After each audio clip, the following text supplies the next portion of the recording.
Welcome to Reformed Thinking. This is the space where we really try to drill down into the sources behind key doctrines. And today, we're tackling a huge one, a really critical deep dive. We're looking at Genesis chapter 1, specifically verses 26 through 31. Yeah, this short passage is basically the original design brief for humanity, isn't it? That's a great way to put it. If you've ever asked, who am I? Why am I even here? What am I supposed to be doing? Wow. Genesis 1.26 aims to answer precisely those questions. We're looking at the charter for humanity, the Imago Dei, the image of God, and the royal mandate that comes right alongside it. And as always here, we're viewing this through the lens of Reformed theology, thinking about how confessions like, say, the Westminster Confession of Faith unpack this, specifically chapter 4, paragraph 2. Right. So our goal, our mission for you listening is to get some real clarity on the maybe 3 interconnected dimensions of human existence laid out right here. Our being, our doing, and our relationships. Exactly. And we want to show how this original design, this perfect setup, it doesn't just look backward. It actually points forward. It leads, well, inevitably to Christ. Okay, so first things first. We need to talk about the context, how we read Genesis 1, the genre, because that really shapes everything else, doesn't it? Absolutely crucial. You know, we can't read it like a modern science textbook that needs updating every few years. Right, expecting some kind of scientific concordism. No, but nor can we just dismiss it as, pure myth with no historical anchor. Our sources are pretty clear on calling the genre theological history. Theological history. Okay, what does that term ask of us as readers? Well, it asks us to see it as a narrative reporting real divine actions. God did speak, the world did come into being, but it's told using a very elevated style. There's deliberate literary craftsmanship involved. So the how of the telling serves the why, the theological point. Precisely. It's God giving us the divine interpretation of his own acts. It's not a lab report. It's the majestic account of the sovereign creator's work, using language fitting for that majesty. Kind of liturgical almost. And you really see that majesty in the structure of the creation week itself. It's not random. It's incredibly ordered. Oh, definitely.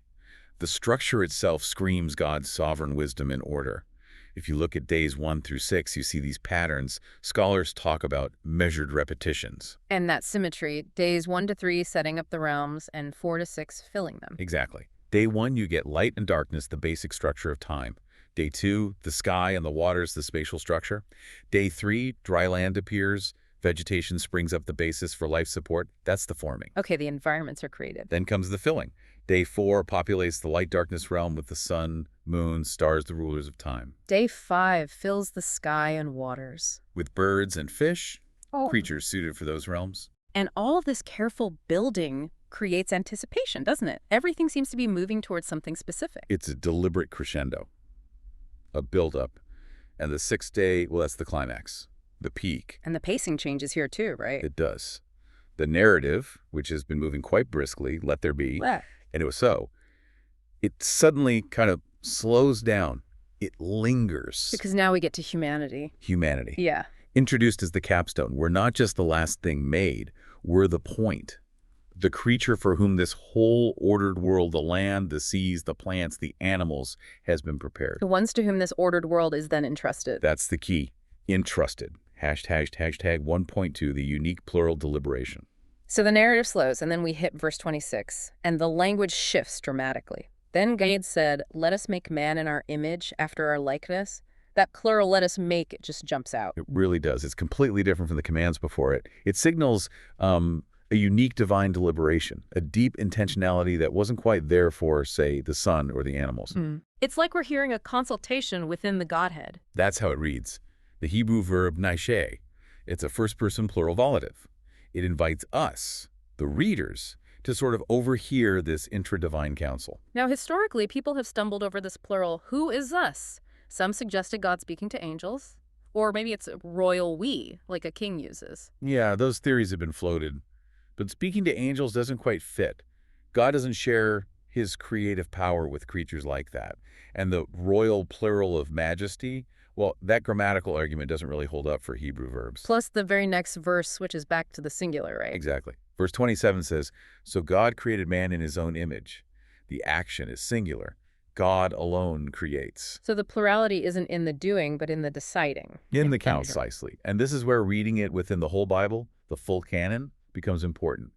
That plural deliberation makes perfect sense when we understand the later, fuller revelation of, well, the Trinity, plurality of persons within the one God. Right. You see hints even here in Genesis 1, maybe with the Spirit hovering in verse 2. Hints, yes. Adumbrations. And then it becomes clearer in the New Testament. John 1, in the beginning was the Word. All things were made through him. Hebrews 1, the Son upholding the universe. So let us make embrace isn't just grammatical weirdness. It's an early glimpse into the triune God deliberating, marking humanity's creation as exceptionally significant. A creation rooted in divine counsel. And then there's the sequence within verse 26 itself. It's critical for understanding why we're here. God states the identity in our image after our likeness and immediately states the purpose. Yes. Before humanity is even formed, the text says, and let them have dominion. That placement is everything. It's a huge rhetorical move. It tells us that vocation, the job, the purpose, having dominion, isn't an afterthought. It's not something Adam just picked up later. It's the telos, the very reason for being made in the image. So God is saying, I'm making these image bearers so that they can rule. Exactly. Identity and office, being and doing, they are fused right from the start in the design brief. Humans are created as God's vice-regents. That flips the script on how we often think about purpose. It's not something we find after figuring out who we are. It's part of who we are. Okay, let's get into this integrated identity then. The imago Dei. The text uses two Hebrew words here, selim, usually translated image, and demut, likeness. Are these two different things? Our sources are pretty clear. They're not fundamentally different things, but rather two ways of saying something very similar. They're mutually interpreting.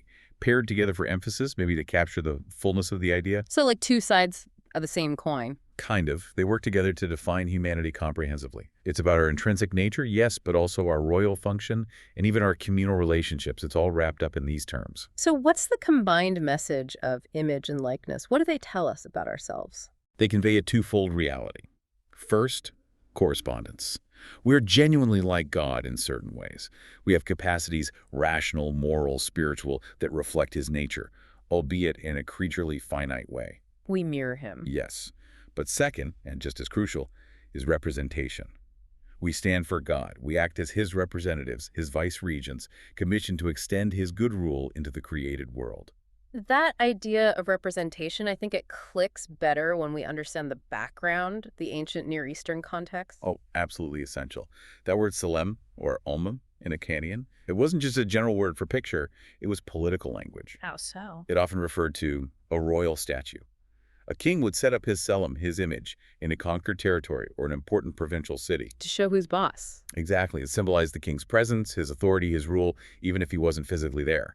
Seeing the statue meant you were under the king's jurisdiction. His laws applied. It was a visible claim of sovereignty. Okay, so when Genesis says humans are made in God's selim, It's making a radical polemical statement. God doesn't need idols of stone or metal. His images, his statues, are alive. They're human beings. wow. So we are the living statues. We are the walking, talking, breathing, working representatives of the invisible king. We mediate his presence and his rule just by being who he made us to be, living where he placed us. That changes everything about human status. We're not just another creature. We're official delegates, appointed representatives. It gives every single human an inherent office, an inherent dignity. We're made to administer the king's realm on his behalf. That concept alone is the bedrock for the non-negotiable value of every human life. Let's break that down further. First dimension, ontological likeness. This gets at our intrinsic nature, our being, the fundamental makeup that makes us human and fits us for this representative role. This is the dimension that grounds what we call intrinsic dignity, the inviolable worth of every person. It's something you have simply by being human, created in God's image. It's not earned. It's not based on performance. So it defines who we are before we even talk about what we do. Precisely. And this dignity isn't variable.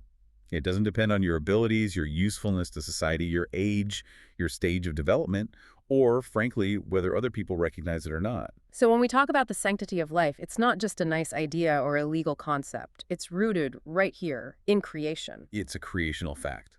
Whether we're talking about an embryo, a newborn, someone with profound disabilities, an elderly person with dementia, their worth is absolute because it's conferred by the Creator himself. It's not tied to their capacity. Now, Reformed theology, thinking again about the Westminster Confession, gets specific about what this ontological likeness involves. It's not just a vague being like God, it entails specific capacities Adam was given. Yes, the confession uses a kind of shorthand, summarizing the key aspects. Adam was created in knowledge, righteousness, and holiness. These three capture the core internal equipment. Okay, let's unpack those briefly. What did that look like in Adam before the fall? Knowledge? Knowledge here means more than just IQ points. It's about having a true, unclouded understanding of God, His world, and His will. Adam knew things rightly. It's why he could name the animals correctly. That wasn't just sticking labels on things. It was discerning their nature and assigning them their place in God's order. An act of administrative insight. Right. And righteousness. That refers to his moral integrity. His will was rightly ordered, inclined towards God and His law. He had the moral ability to choose good, to act justly, to exercise his dominion ethically, without the internal conflict and pull towards sin that we experience. A perfect moral compass. You could say that. And then holiness. What's that, Ad? Holiness points to his unique status, set apart for God, dedicated to communion, worship, and service.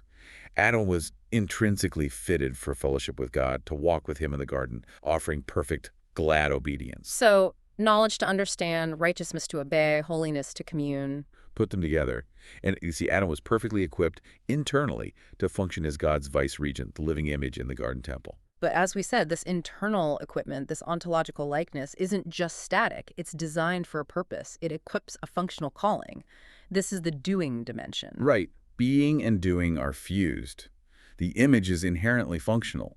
It immediately implies a task, a commission. And that task is described as a kind of stewardship. Royal priestly stewardship. Royal, because humanity is given dominion, authority to rule over creation. Priestly, because we stand as mediators representing God to creation, and ideally, bringing creation's praises back to God. We administer God's world on His behalf, according to His standards. So things like working, building, cultivating, discovering, these aren't consequences of the fall. They're part of the original design. Absolutely. The idea of work, of managing creation, is pre-fall. It's woven into our very fabric. The calling to exercise dominion, it's the telos, the purpose baked into our existence. It's not just something to do. No, it's why we are here. The creation account makes it clear the identity image immediately necessitates the function dominion. Human life finds its proper order, its meaning, when it's pursuing this functional calling in obedience to the Creator. Okay, third dimension. The image isn't just individual, it's also inherently communal. It shapes our relationships. We see the text doing that little dance between singular and plural, don't we? Yeah, it shifts. Let us make man singular. He created him singular, but then immediately let them have dominion. And the absolute clincher in verse 27, male and female, He created them plural. So the image is born by humanity collectively, not just isolated individuals. The human race is one, yes, made in the image. But it's designed to exist and fulfill its purpose in community. The image doesn't find its full expression in solitude. It requires relationship. Relationship upward toward God. In worship, obedience, accountability, and relationship outward, horizontally alongside our neighbors. In community, cooperation, shared stewardship. And this is where the male and female aspect comes in so strongly. It's not just tacked on at the end of verse 27. It's embedded right within the statement about the image. Why is that significant? Its placement is incredibly deliberate. It tells us that this differentiation, male and female, isn't just biological trivia. It's creational part of God's original design. It's good affirmed as part of the very good creation. And it's teleological. It's ordered toward a purpose. And that purpose relates directly back to the mandate. Yes, specifically to the first part of the mandate. Yeah. Be fruitful, multiply, and fill the earth. The complementary relationship between male and female is the God-ordained means for fulfilling that aspect of the commission. So the communal task requires this differentiation. It does. Sexed embodiment, being created male or female, is integral to our human dignity and to carrying out this communal vocation. It's not incidental. It's necessary for the corporate and successive execution of the mandate across generations. To mess with that creational design is to fundamentally disrupt humanity's ability to fulfill God's purpose. And this relational aspect, including male and female, immediately sets up an ethical framework, right? Immediately. Because every human being, male and female, bears this image, this intrinsic dignity. How we treat each other is non-negotiable. Our interactions are inherently covenantal and ethical. So things like honoring others, loving our neighbor, They aren't just nice suggestions. They flow directly from this creational reality. We owe respect and care to fellow image bearers because of who they are in God's design, not based on how we feel about them or what they can do for us. It's a moral obligation baked into the structure of reality. Okay, we've established that our identity, the imago Dei, equips us for a vocation. Now let's look closer at the job description itself. Genesis 1.28 lays out this mandate with 5 specific verbs. Yeah, 5 commands that really spell out the scope of this royal stewardship. And our sources highlight that this fivefold commission is what sets human vocation apart from, say, the animals. Animals were told just to be fruitful and multiply, No. right? A biological imperative. Right, continue the species. But humans get that and more.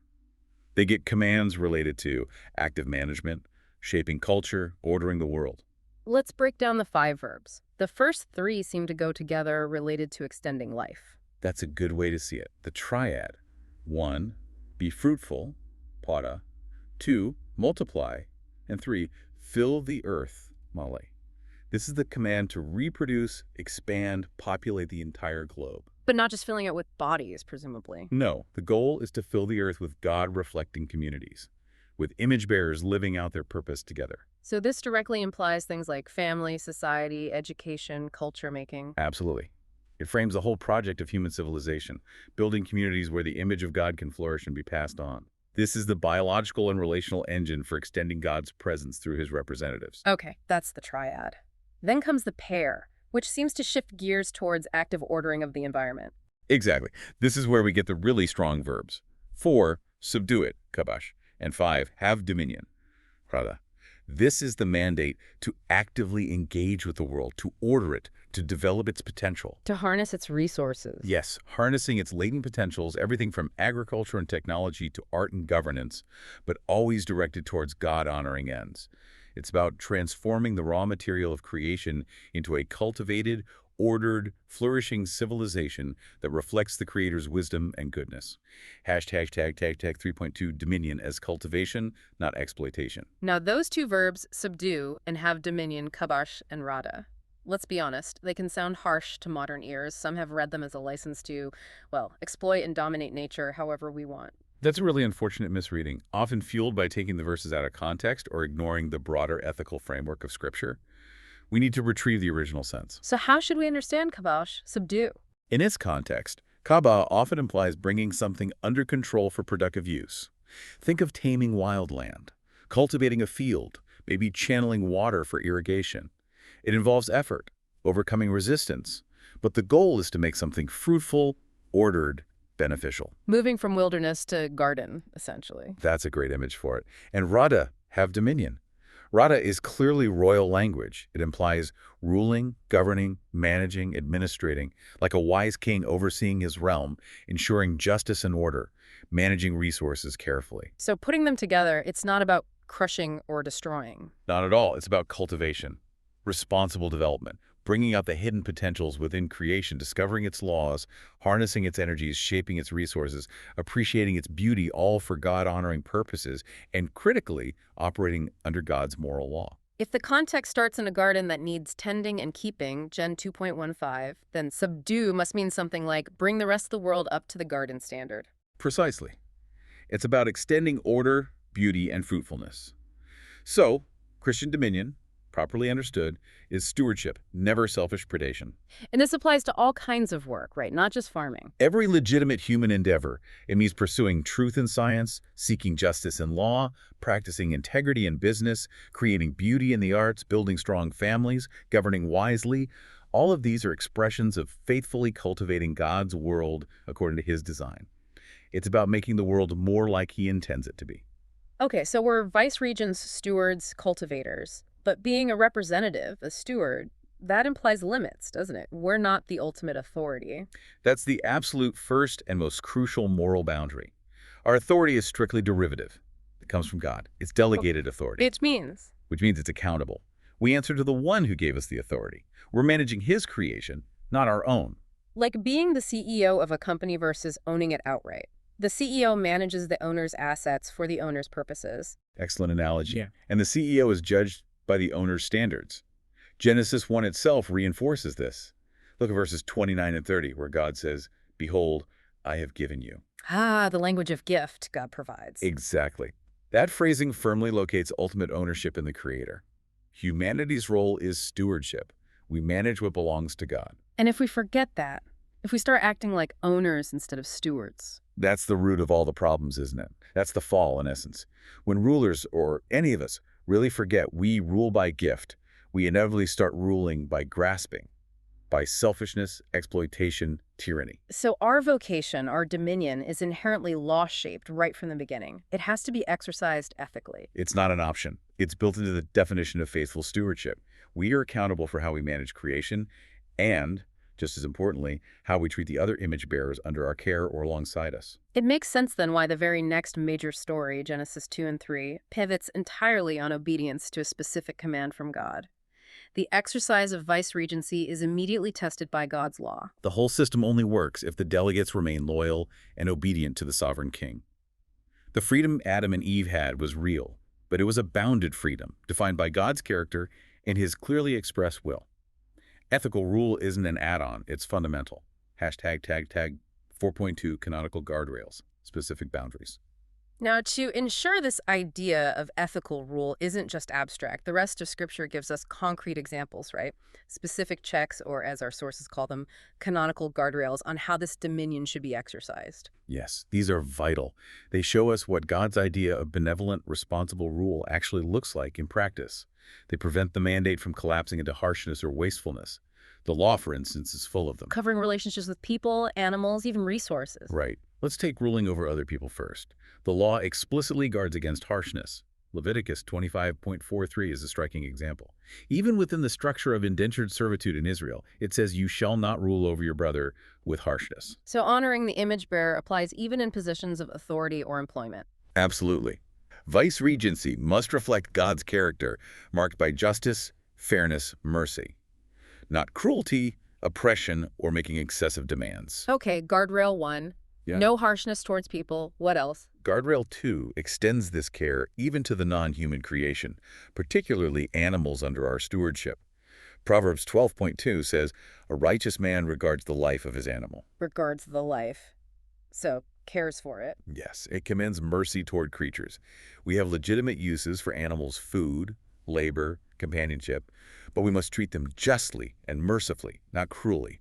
Responsible stewardship includes caring for the creatures entrusted to us. Justice and mercy flow downward to creation, not just across to neighbors. Exactly. And a third guardrail prohibits wasteful destruction. This one's fascinating. It comes up even in the laws of warfare. How so? Deuteronomy 20.1920 forbids soldiers besieging a city from cutting down fruit trees just to build siege ramps or out of spite. Non-fruit trees maybe, but fruit trees represent future provision. Don't destroy wantonly, don't waste resources unnecessarily. Right. It shows that dominion is about careful management, conservation, productive use, not pointless destruction. Even in the extremity of war, stewardship principles apply. These examples clearly show that dominion in God's economy never meant do whatever you feel like. It's always bounded by his character and law. So after laying out the whole structure, creating life, and then installing humanity as these commissioned, accountable stewards, the creation week concludes with a final evaluation in Genesis 1.31. And it's the highest evaluation given. God saw everything that he had made, and behold, it was Eobnoshed. Very good. Not just good, like the individual days, but very good. What does that signify? It's God's comprehensive assessment, his delighted approval of the entire finished work. It signifies completeness, perfection, readiness, the whole system, the cosmos, the life within it, and humanity installed in its proper office is functioning exactly as intended. It's a moral assessment, too. And this strong affirmation, very good, pushes back against certain errors, doesn't it? It does. Two big ones that keep cropping up in history. First, it refutes any kind of Gnostic tendency to denigrate matter, the physical world or the body. The idea that spirit is good and matter is bad or unimportant. Exactly. Genesis 1.31 shouts no. The material creation, including our physical bodies, our embodiment was male and female, and the physical work of stewardship, it's all declared very good by God himself. Matter matters. Okay, what's the second error it counters? It resists the tendency to see ethics as merely pragmatic or socially constructed. The moral order, the structure of authority and accountability given to humanity, is part of the very good design. God affirms the ethical framework itself as excellent. How we live and rule isn't arbitrary. And the key seems to be that it's very good because humanity is now in place fulfilling its role. That seems to be the implication. The goodness reaches its peak, its very, precisely when humanity stands installed in its office, ready to function as obedient stewards. The world is perfectly poised, under its appointed vice-regents, for flourishing and expansion according to God's plan. And this declaration, right at the end of the sixth day, naturally leads our eyes toward the seventh day, doesn't it? Towards the Sabbath. Yes, the Sabbath horizon is crucial. It frames the whole purpose of human work and dominion. Our vocation isn't relentless toil. It's exercised within a rhythm of work and worship, labor and rest. A rhythm that points towards an ultimate goal. Exactly. Adam's work in the garden was meant to lead towards a state of perfected Sabbath rest, a state of joyful, perpetual communion and celebration with God in a fully cultivated, ordered creation.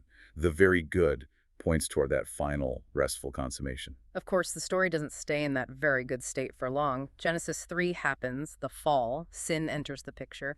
How does that affect the image of God and the mandate? It affects it profoundly, tragically. The image is seriously marred by sin. Those capacities we talked about, knowledge, righteousness, holiness, they become corrupted, distorted, twisted away from God. But is the image completely destroyed, erased? No, and that's a critical theological point. Marred, yes. Distorted, yes, but not erased. Scripture is clear on this. We see it right away in Genesis 5:13. Adam, a fallen man, still fathers Seth in his own likeness, after his image. The transmission continues, albeit flawed. And the fact that the image remains, even marred, still has ethical weight, right? Huge ethical weight. Think about Genesis 9:6, after the flood. God institutes capital punishment for murder. Why? Whoever sheds the blood of man, by man shall his blood be shed, for God made man in his own image. So the inherent dignity, the sanctity of life grounded in the image remains a reality even in a fallen world. Absolutely. Which means the ethical demand to honor the image bearer, to love our neighbor, is still in force. Sin doesn't nullify that creational obligation. What about the mandate, the fivefold commission to fill, subdue, rule? Is that revoked after the fall? No, it's not revoked either. It's actually reaffirmed to Noah and his sons in Genesis 9:1-7. Be fruitful and multiply and fill the earth. The task remains. But it's different now, isn't it? Oh yes, very different. The mandate now has to be carried out in a world under the curse. Labor becomes toil, marked by sweat and frustration. Genesis 3:17-19.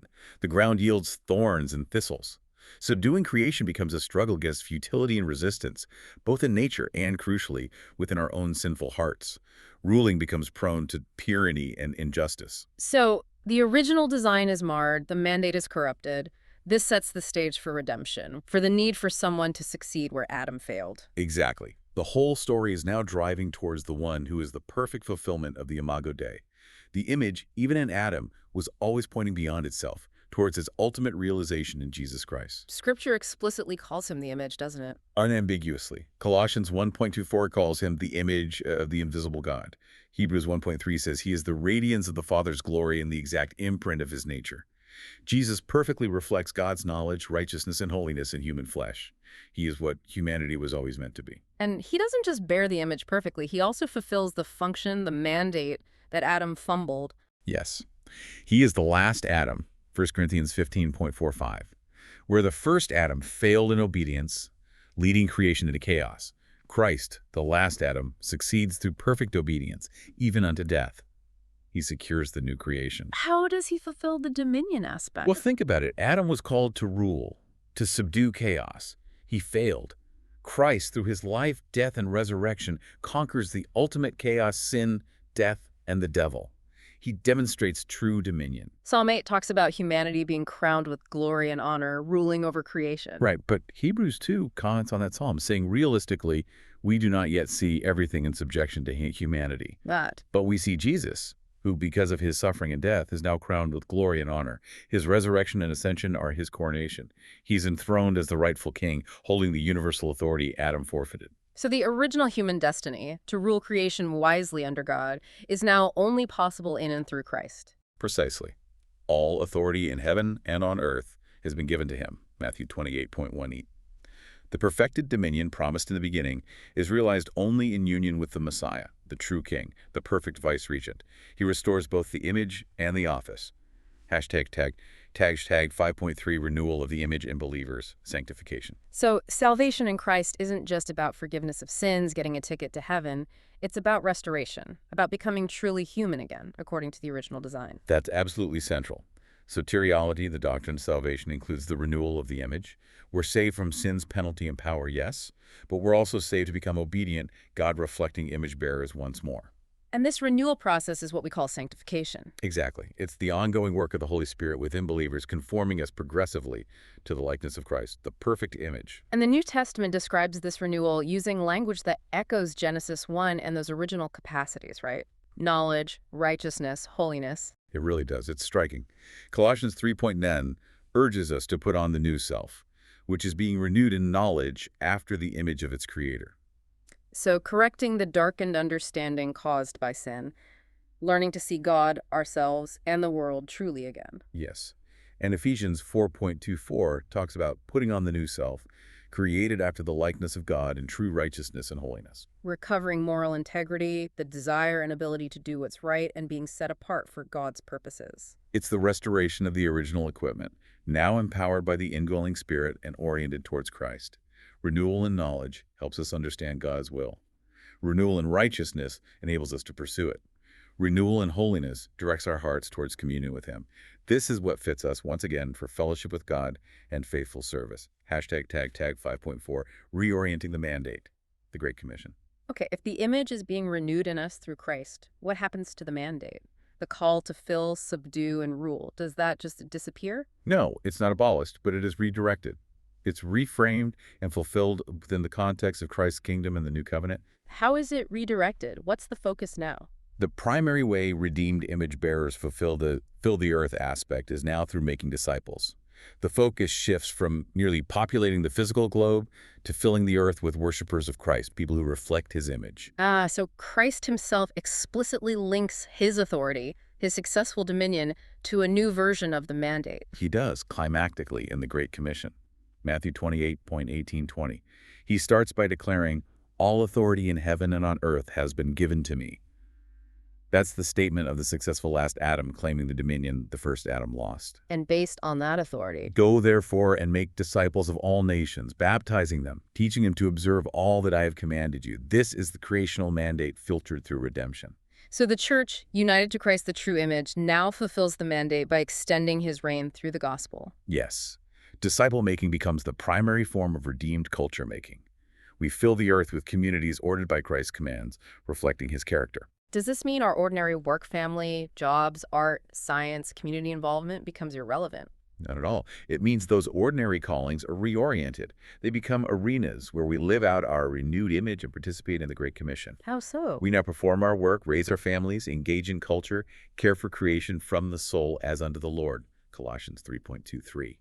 Our labor becomes witness. Our pursuit of justice reflects Christ's righteousness. Our creativity reflects the Creator. Our relationships demonstrate the love of Christ. It's all done with a view to honoring Him and drawing others into His kingdom. Christian dominion, post-Christ, looks like cruciform service, patient cultivation, and hopeful labor, pointing towards the King's return. It's the recovery of our creational purpose, energized by grace. Hashtag tag outro. Well, this deep dive into just 6 verses, Genesis 1.26-31, has really shown how packed they are. It truly is, as you said, humanity's original design brief, outlining our identity and purpose.